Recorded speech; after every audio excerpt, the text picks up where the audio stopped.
네, 안녕하세요. 증권맨입니다. 오늘 코스피는 장중에 2% 넘게 빠졌다가요. 종가는 1.49% 마이너스로 마감을 했고, 코스닥도 2% 넘게 빠졌었다가 반등이 그나마 조금 더 나오면서 1.18% 마이너스로 마감을 했습니다. 일단 한 이틀 정도 조정이 나왔고요. 코스닥은 이 121선에서 바닥을 찍고 이렇게 반등이 나온 다음에 제가 요날 방송에서 정확히 멘트 드렸던 게 기억이 좀 납니다. 일요일이었던 것 같고, 여기서 반등이 하루 정도 더 나오면 비중을 저는 좀 많이 줄이거나 익절을 챙길 수 있는 종목들 좀 많이 챙겨놓고 기다릴 것 같다, 그렇게 말씀을 좀 드렸었어요. 왜냐면은 여기서 하루 정도 반등 나오면 얘가 이제 요렇게 가기는 쉽지는 않습니다. 사실 지금 시장 자체가 그렇게 강하지도 않고요. 뭐 글로벌 증시 상황이 굉장히 낙관적인 상황도 아니고, 시장을 폭발적으로 상방으로 캐리해 줄 만한 호재가 있는 것도 아닌 상황이기 때문에, 그리고 지금 이렇게 이제 내리는 구간 다음에 반등이 나올 때 지금 이 거래량을 보시면 상당히 좀, 그러니까 거래량이 부족하다고 해서 무조건 뭐 이렇게 급반등이 나올 수 없는 건 아니지만 조금 빈약하다는 느낌을 지울 수는 없다. 거래량이 터져주면서, 그러니까 어찌됐건 여기서 여기까지 떨어지는 가운데 매물이 쌓였을 거잖아요. 거래 대금이 이때 최근보다 더 실리면서 매물이 쌓여 있기 때문에 이 매물을 소화해주는 정도의 거래 대금은 터지면서 좀 돌파가 일어나줘야 V자 반등을 기대해 볼 수 있는 건데, 거래는 많이 안 실리면서 일단 반등이 나와줬기 때문에 요 정도 나왔다가 외바닥으로 가기는 좀 힘들 수도 있겠다. 그래서 요렇게 쌍바닥을 만드는 과정을 거칠 수도 있기 때문에, 그러면은 뭐 최소한 여기 좀 많이 떨어지게 되면 한 121선까지 다시 이렇게 밀렸다가 요렇게 이런 과정을 거쳐갈 수 있는 거잖아요. 그래서 제가 요날 하루 정도 더 반등이 나오게 되면 좀 많이 챙겨 놓으시라, 그렇게 말씀드렸는데, 일단 뭐 요 부분은 좀 제 생각이랑 일단 맞기는 맞았는데요. 저도 이렇게까지 급하게 조정이 나올 거라고는 사실 생각은 못 했습니다. 요날까지는 그래, 이 정도 조정 나올 수 있지라고 생각했는데, 야, 오늘은 저도 장중에 한 2% 넘게 빠지니까 사실 조금 당황스럽기는 했었다. 어찌됐건 어, 쌍바닥의 왼쪽 엉덩이는 만들어졌고, 이제 오른쪽 엉덩이가 만들어지느냐 마느냐의 어떤 기로에 있는 겁니다. 이거 만들어졌다라고, 완성됐다라고 보시면 안 돼요. 일단 오늘 여기서 나온, 장중에 나온 이 반등은 아직까지는 기술적 반등의 영역이라고 저는 보고 있고요. 내일이 옵션 만기일인데, 보통 이제 최근에 보면은 옵션 만기일 전날 변동성이 좀 크게 움직이다가 당일날은 오히려 좀 조용히 지나가는 그런 트렌드를 좀 많이 보였어서, 내일 이 정도의 캔들, 살짝 이렇게 되는 양봉 캔들 정도가 만들어지고, 내일이 목요일이죠. 금요일날 이렇게 좀 캔들이 형성이 되면 이렇게 이제 쌍바닥을 만드는 모양새로 어느 정도는 생각을 해봐도 되지 않을까 싶지, 아직까지는 조금 불안합니다. 왜냐면은 요때 조정의 마무리 때도 그렇고 요때 조정의 마무리 때도 그렇고 121선을 한 번씩 깨는 모습이 출현을 했어요. 그래서 이번에도 혹시 요렇게 N자 하락이 나오면서 121선을 살짝 깨놓고 물량 받아서 올릴 수도 있고요.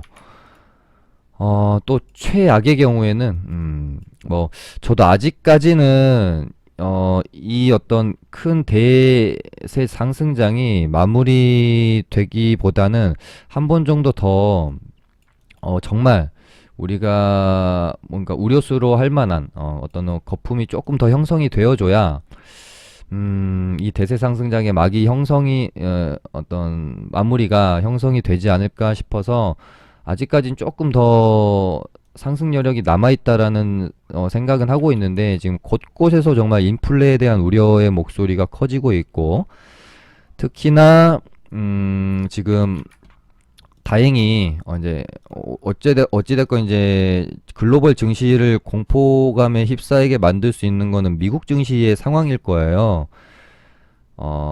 근데 어찌됐건 조금씩 생각은 해봐야 될 부분들에 대한 뉴스가 조금씩 나오고는 있다. 지금 이스라엘이 백신 접종률이 세계 2위고요. 1위 국가가 세이셸에서 발음도 좀 어렵네요.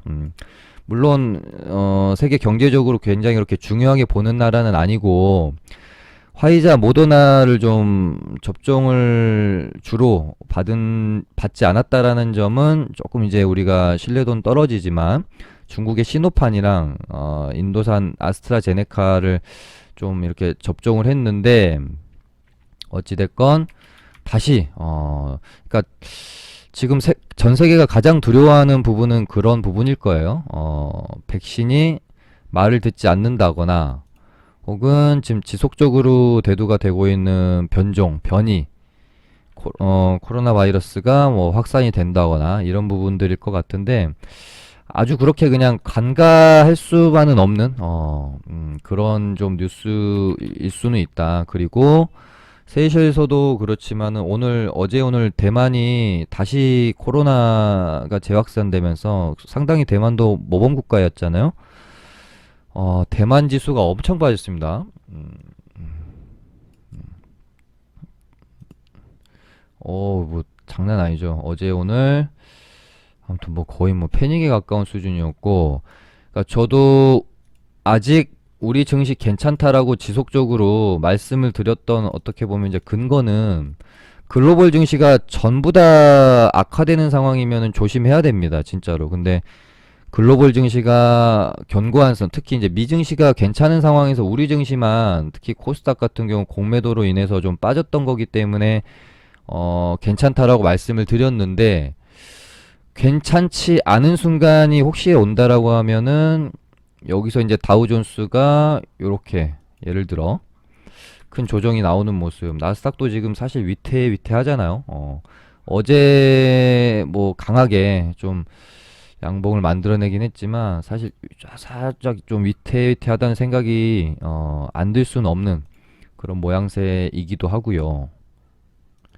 아무튼 미증시도 그렇고 전체적으로 좀 글로벌 증시가 상승에 있어서 많이 버겁다라는 느낌을 지우기는 힘든 것 같습니다. 그래서 무조건 긍정적으로 언제 그랬냐는 듯이 또 가겠지라는 마음으로 보기보다는요. 혹시 이번에 여기 쌍바닥을 만들지 못하고 깨게 되면 물론 이때처럼 깨고 반등이 나올 수도 있겠지만 너무 이때처럼 이제 과거 패턴을 맹신하고 무리하게 홀딩을 하기에는 조금 뭐 글로벌 증시 상황이나 뭐 차트의 위치도 그렇고 가격적인 메리트도 그렇고요. 특히나 우리 증시 뭐 공매도가 이제는 가능한 상황이다 보니까 조심을 해야 되는 상황이 될 수도 있겠다. 그래서 내일 모레 좀 상당히 중요한 변곡점이 될 수도 있을 것 같다. 그런 생각이 듭니다. 저도 이번에는 막 너무 그렇게 아니야 시장 아직 안 꺾였어 갈 거야 라고 무리해서 홀딩하기보다는 혹시 여기 이렇게 이탈하게 되면 저도 조금 리스크 관리를 하려고 생각을 좀 하고 있습니다. 그 뭐 코스닥도 코스닥인데 일단 뭐 코스피도 너무 아쉽게 3200포인트를 이날 뚫나 싶더니 이틀 동안 처참히 좀 꺾이는 모습이고 사실 뭐 코스피 지수만 놓고 보면은 뭐 별로 뭐 걱정할 게 없을 것 같은데 사실은 삼성전자랑 SK 하이닉스가 추세가 꺾이는 모습이 나왔다라는 점이 상당히 좀 불편할 수밖에 없죠. 저도 야 여기서는 지수가 여기서 꺾일 게 아니라면은 삼전이 여기서 이렇게 꺾기가 쉽지 않을 텐데 라고 방송에서 저도 멘트는 일단 드렸었는데 요런 것들은 특히 이런 대형주들은 추세가 이런 변곡점에서 꺾이게 되면 가격 리스크도 가격 리스크지만은 기간 리스크 때문에라도 짧게 대응을 해주시는 게 좀 좋습니다. 저희도 이제 대형주를 이번에 매매를 하진 않았지만 혹시 제가 만약에 이런 구간에서 샀다라고 하면은 오늘 여기 저점 깰 때나 121선 깰 때는 대응을 했을 것 같아요. 차라리 깨고 나서 돌아 나가면은 다시 이런 구간에서 사더라도 기간 리스크가 너무 크다라는 점입니다. 대형주들은.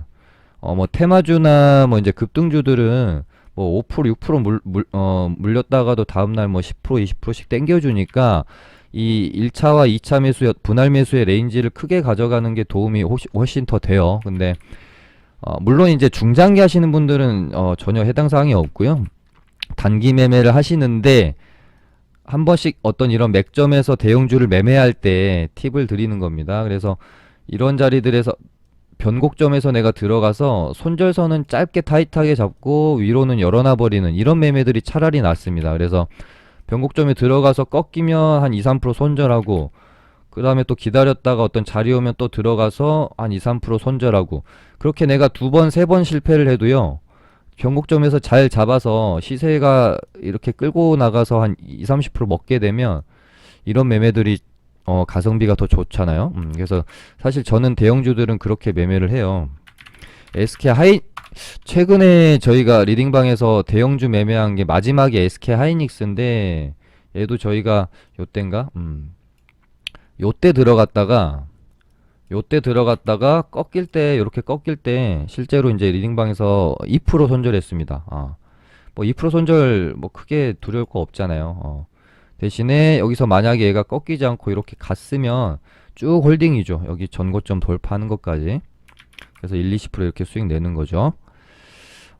일단은 지금 IT 반도체가 너무 안 좋고요. 삼전 하이닉스가 힘을 못 쓰니까 좋을 수가 없고 코스닥 중소형 IT 쪽도 좋지 않고요. 그나마 오늘 좀 선방했던 게 자동차 섹터였습니다.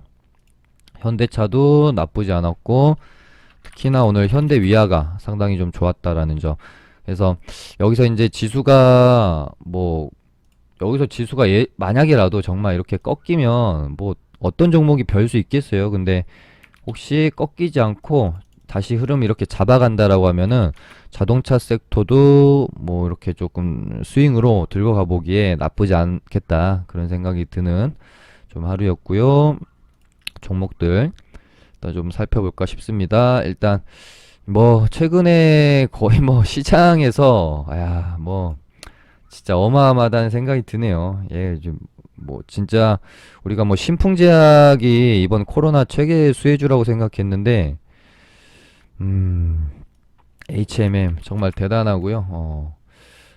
이제는 어떤 뭐 예측 가능한 영역을 좀 넘어서는 것 같고 그냥 단기적으로 그냥 파동의 영역에서 단기 고점 정도로만 예측하면서 매매를 할 수밖에 없는 장기적으로 추세를 이걸 뭐 어떻게 알 수 있겠어요. 얼마나 갈지는 알 수가 없다. 다만 이제 요번 파동에서도 항상 그 단기 고점이 만들어질 때는 어떤 오버슈팅과 함께 만들어지는 경향성이 있기 때문에 혹시 이번에 뭐 내일이 될 수도 있고 모레가 될 수도 있고 모르겠지만 혹시 오버슈팅이 10% 이상짜리 뭐 막 15%, 10% 이상, 15% 이때는 이제 수혜주나 이슈가 있어가지고 좀 오버슈팅이 나왔던 거고 20%까지 올랐던 거고 이 정도 이제 뭐 뉴스가 없다라고 하면은 뭐 20%까지 올 일은 없을 것 같지만 어찌됐건 이렇게 파동 자체가 요렇게 진행이 될 가능성이 높기 때문에 혹시 이번에 슈팅이 좀 이렇게 붙어준다면 오버슈팅이 나온다면 좀 정리하고 다시 눌림에 이렇게 잡아 들어가는 전략을 좀 펴시는 게 좋지 않을까요? 이렇게 보고 있고 일단 H&M을 이제 우리가 보면서 매매를 해야 되는 이유는 H&M 뭐 단독 종목적인 측면도 있지만 일단 지금 계속해서 조선해운주 섹터를 끌어가고 있는 상황이고 HMM이 무너지면은 이제 같이 조선해운주들이 이제 무너질 수가 있기 때문에 대장주의 역할로서 어떤 이제 섹터의 대장주 역할로서 바라보는 측면이 더 높을 수 있는 거겠죠. 그래서 최근에 뭐 현대, 미포조선, 페노션 다 시장 대비 뭐 추세가 막 꺾이거나 이러지 않고 선방하고 있는 상황이고요. 뭐 이제 철강 섹터랑 비슷하게 순환매가 돌 만큼 이제 다 돌았고 안 오른 종목들은 이제는 없는 것 같고요. 한국선제는 홍준표 관련주로 지금 가고 있다라고 보시는 게 맞겠죠. 어찌됐건 재료가 두 개가 생기면 다 좋은 거니까 한국선제도 참 괜찮습니다. 매매하기가. 뭐 이제 말 나온 김에 말씀드리면 이제 복당 선언을 했고 이제 국민의 이제 힘 당대표를 뽑아야 되는데요. 지금 나경원, 주호영 요렇게 이제 둘이 1, 2위를 다투고 있는 상황인 걸로 제가 알고 있습니다. 근데 주호영 의원은 이제 홍준표 복당에 대해서 굉장히 호의적이고 나경원 의원도 뭐 그렇게 뭐 반대하는 입장은 아닌 걸로 제가 뉴스가 좀 체크가 됐기 때문에 그렇게 복당하는 게 어려워 보이진 않아요. 그래서 기대감은 이제 계속 살아 있으니까 뭐 매매하기에 나쁘지 않은 그런 종목이다라고 보여지고 야 얘는 뭐죠? 뭔데 이렇게 반등도 없이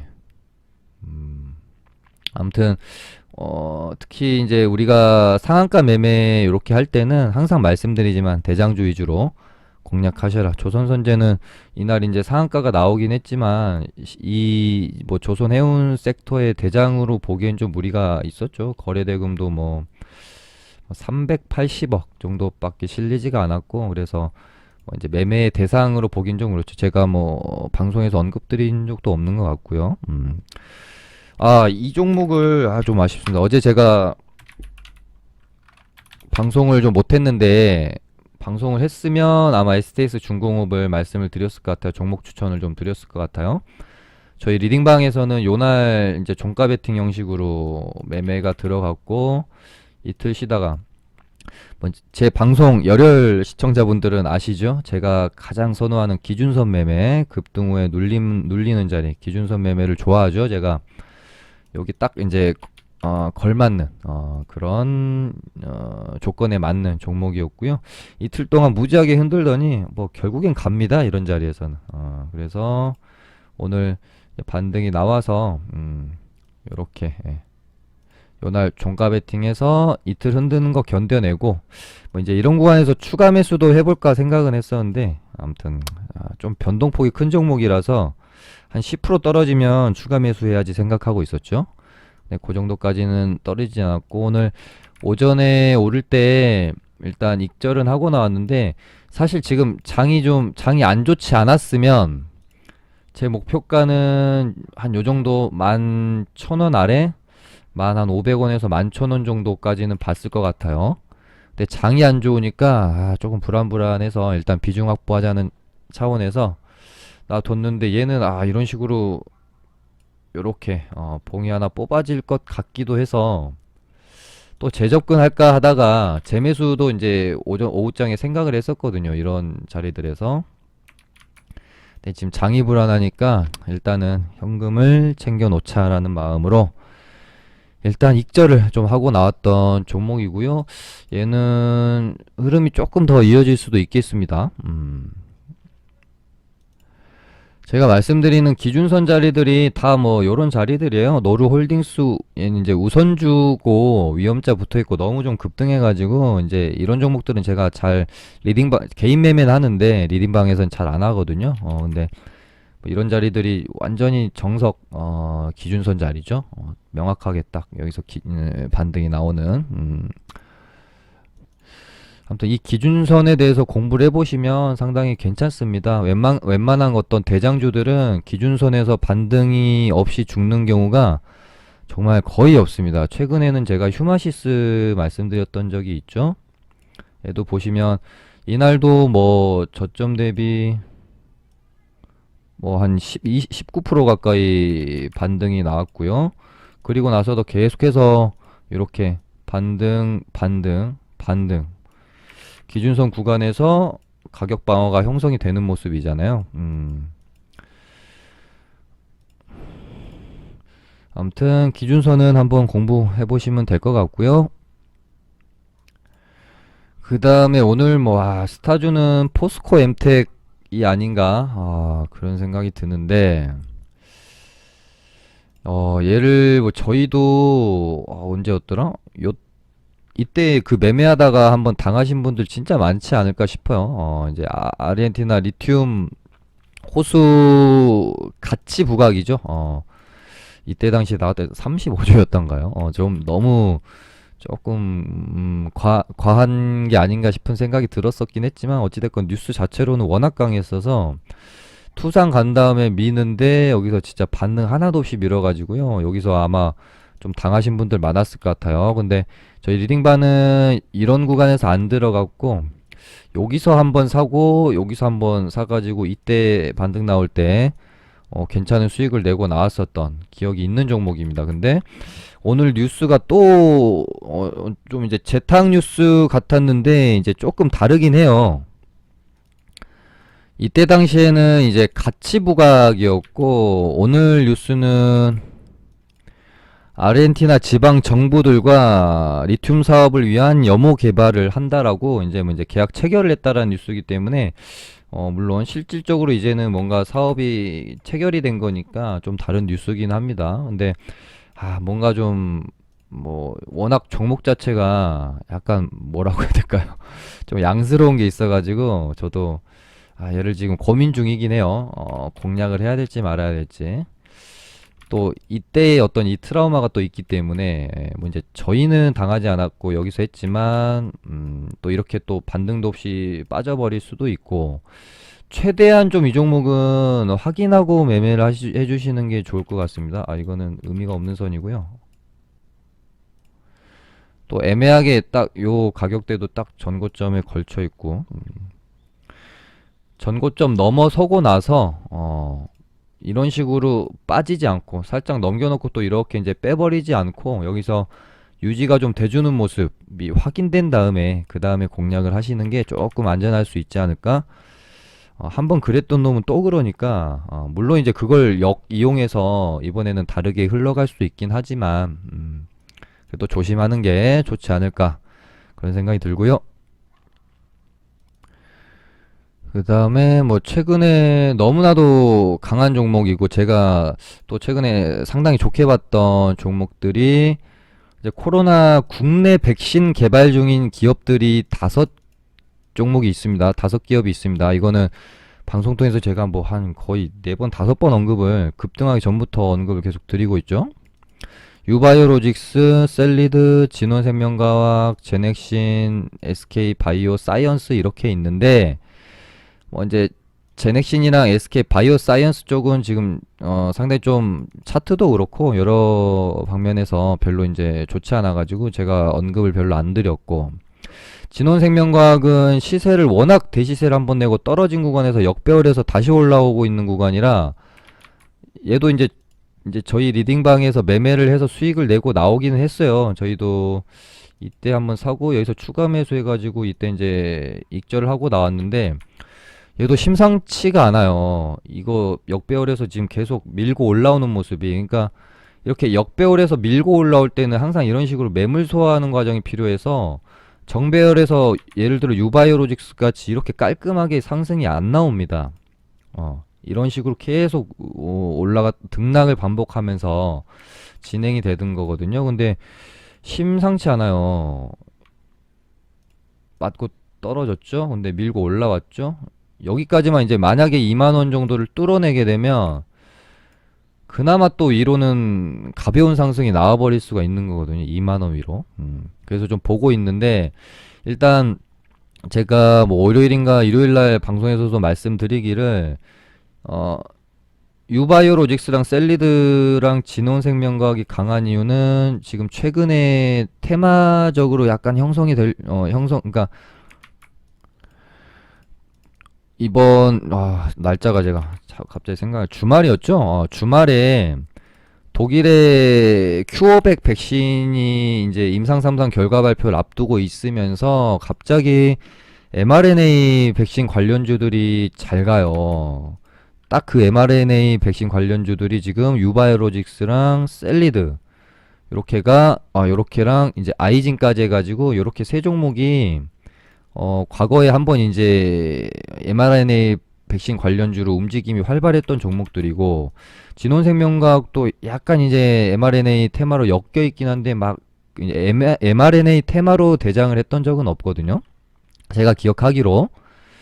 그래서 아무튼 뭐 이제 아이진이랑 유바이오로직스, 셀리드 얘네들이 계속해서 조금 뭐 이제 좋은 움직임을 일단 이어가고 있는 상황이고요. 아이진도 여기서 이제 전고점에 살짝 걸쳐 있는 상황이긴 하고, 유바이오로직스는 지금 급등 하루 쉬고 급등 하루 쉬고 급등, 이렇게 이렇게 작게 봤을 때는 세 파동이 나온 거기 때문에 좀 이젠 단기적으로는 좀 부담스럽기는 합니다. 그래서 이 위로 돌파보다는 이제는 좀 이렇게 눌림을 좀 기다려 보시면 좋을 것 같고, 살짝 눌렸다가 큐어백 임상 3상 결과 발표가 또 나오게 되게 되면, 그때 가서 이렇게 살짝 눌렸다가 이렇게 또 한번 반등이 나올 수도 있기 때문에 그 부분을 한번 유심히 볼 필요가 있을 것 같고요. 그 다음에 셀리드는 얘도 참 제가 오래 지켜봐 왔던 종목인데, 최초에 얘가 여기서 이제 상한가가 출현을 했을 때 LG화학이랑 뭐 코로나 백신 뭐 MOU를 맺었다고 하면 상한가가 나왔다가, 얘도 뭐 별로 한 것도 없이 여기서 이제 죽고 3, 4, 5, 6개월 동안 요렇게 이제 조정을 거쳤거든요. 요렇게. 그러고 나서 이때부터 이제 올라가기 시작한 건데, 이렇게 보시면 이렇게 전고점, 이때 당시 만들어놨던 전고점을 뚫어내고 요 박스 안에서 이렇게 이제 움직이고 있죠. 얘도 그래서 여기서 시세가 마무리가 될 수도 있겠고요. 근데 여기서 시세가 마무리가 되지 않고 이렇게 박스를 돌파하는 상황이 생긴다면, 얘도 지금 최근에 움직이는 거 보면은 끼가 장난 아닌 애고요. 여기 또 넘어서면은 위로 매물대가 없는 상황이기 때문에 얘도 조금 심상치 않다, 그런 생각으로 조금 보고는 있습니다. 그 다음에 오늘 되게 재밌었던 이벤트가 하나 있었는데, 삼성 바이오로직스가 이제 화이자 백신을 생산한다라는 뉴스가 좀 나오면서, 오늘 뭐 이제 갭도, 이 무거운 종목이 갭도 많이 띄우고 한 뭐 고가가 한 뭐 6% 가까이 좀 나왔었어요. 근데 더 재밌는 거는 삼성 바이오로직스에서도 사실무근이라고 부인을 했고, 화이자 측에서도 부인을 했습니다. 그럼에도 불구하고 뭐 갭 띄우고 떨어지고 그런 게 아니라 오히려 양봉을 유지하면서 마감을 해줬어요. 그래서 저도 기사를 좀 찾아봤는데, 뭐 약간 뭐 기밀 협의에 의한 뭐 예전에 그 애플 기아 사건 때처럼 뭐 약간 그런 느낌은 아닌 것 같아요. 그냥 제 개인적인 관점에서는 이거는 진짜 그냥 뭐 사실 무근인 것 같다라는 느낌이 좀 강하게 들더라고요. 물론 이제 어떻게 될지는 모르겠고, 일단은 뭔가 이제 불확실성에 우리가 베팅을 할 수는 없기 때문에 지켜는 보는데, 사실 차트가 나쁘지는 않아요. 지금 장이 좋은 것도 아닌데, 장이 지금 이제 좋은 상황도 아닌데 차트가 나쁘지는 않다. 다만 또 이렇게 장이 안 좋을 때는 돌파 매매 웬만하면 하시는 거 아닙니다. 돌파 매매도 그러니까 장이 좋을 때는 돌파의 어떤 그 목전을 앞두고 돌파를 하는 경우가 많은데요. 이제 장이 안 좋을 때는 돌파, 이제 어떤 저항대에서 맞고 떨어지는 경우가 훨씬 많기 때문에, 확실히 그냥 돌파 안착하고 나서 차라리 공략을 하는 게 낫지 않을까? 그런 생각이 들고, 일단 재료도 확신을 갖기엔 조금 그렇고요. 근데 오늘 이제 요걸 보면서 생각이 들었던 것은, 지금 어떻게 보면은 어찌됐건 바이오 쪽에서는 가장 큰 초미의 관심사고 가장 큰 대형 재료가 될 수 있는 부분이 정부에서 말했던 8월 해외 백신 위탁 생산 국내 기업에 관한 어떤 관심이잖아요. 그래서 지금 지속적으로 뭐 삼성바이오로직스는 이제 오늘 처음 좀 거론이 되었던 거고 화이자 아니면은 이제 모더나 둘 중에 하나일 것이다라는 게 지금 시장에서는 가장 예측을 하고 있는 부분이고, 근데 오늘 이렇게 되면은 화이자 쪽으로 약간 좀 이제는 화이자 쪽보다는 모더나 쪽으로 무게의 추가 기울어지는 느낌이 들게 됩니다. 그렇게 되면 최근에 뭐 이제 모더나 CMO 관련주로 올랐었던 종목들이 반사이익을 오히려 또 얻어버리면서 강세를 보일 수가 있겠죠. 그래서 지금 보니까 ST팜이 벌써 반응을 하고 있는 것 같아요. 사실 저는 장중에 반응을 할 줄 알았는데 장 끝나고 반응을 하는 것 같네요. ST팜이 시간에서 일단 좀 오르고 있는 상황이고요. 거기다가 녹십자 그룹주 같은 경우들은 오늘 이제 혈장 치료제 허가가 불발이 됐습니다. 조건이 만족하지 못해서.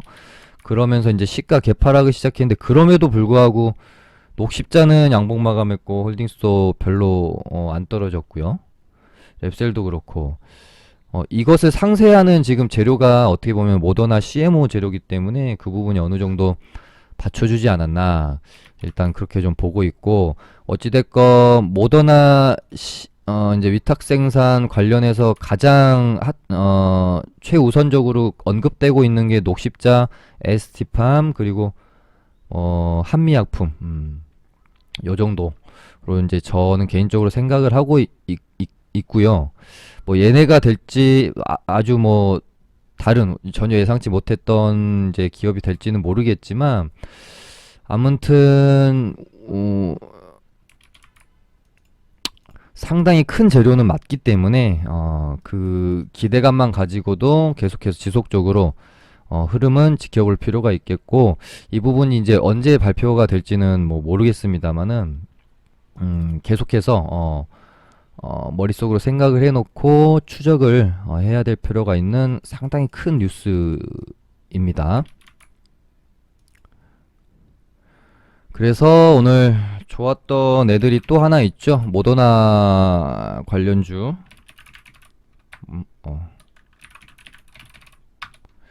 AB 프로바이오도 살짝 이제 심상치 않죠. 아까 이제 진홍생명학이랑 차트의 어떤 자리로는 비슷한 자리라고 보시면 돼요. 이 역배열에서 한번 121선 맞고 떨어지고 재차 이렇게 돌파해가는 과정.